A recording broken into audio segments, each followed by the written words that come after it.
এই এসিটা থেকে একটা ছিটে ফোঁটা ঠান্ডা হাওয়া বেরোচ্ছিল না। এমনটা প্রবলেম নয় যে কম্প্রেসার খারাপ বা গ্যাস লিকেজ হয়ে গেছে, এসিটাতে ধুলো জমে পুরো চোখ আর ব্লকড হয়ে গেছে, যার জন্যে এসিটা থেকে ঠান্ডা হাওয়ার কোনো ছিটে ফোঁটা কিচ্ছু বেরোচ্ছে না।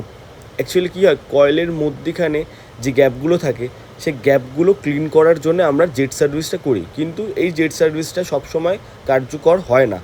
যখন এসির এইরকম কন্ডিশান থাকে তখন এসিটাকে নামিয়ে খুলে সার্ভিস করাটাই একমাত্র বেস্ট উপায় হয়। জাস্ট একবার ব্যাক ডেন্টের অবস্থা দেখুন, কীরকম ধুলো ময়লা জমে আছে। এই ব্যাক ড্রেন এটা ওই লাগানো অবস্থাতে কমপ্লিট আমরা সার্ভিস করতে পারি না, যার জন্য এই মাস্টার সার্ভিসটা খুব দরকার। আমরা এসিটাকে কয়েল ক্লিনার ফোম অ্যাপ্লাই করে দিয়ে আমরা 10 মিনিট রেখে দিয়ে ভালো করে সার্ভিস করে নিলাম, এবং সার্ভিস করার পরে দেখুন কীরকম পরিষ্কার হয়েছে। ব্যাক ড্রেন ট্রেটা কীরকম ছিল, কীরকম হয়ে গেছে জাস্ট দেখে নিন।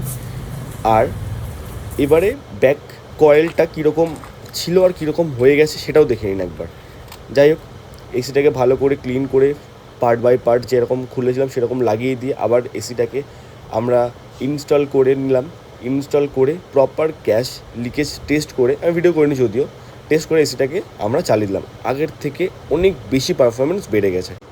আজকের মতো এইটুকুনি। Thank you, tata, bye by.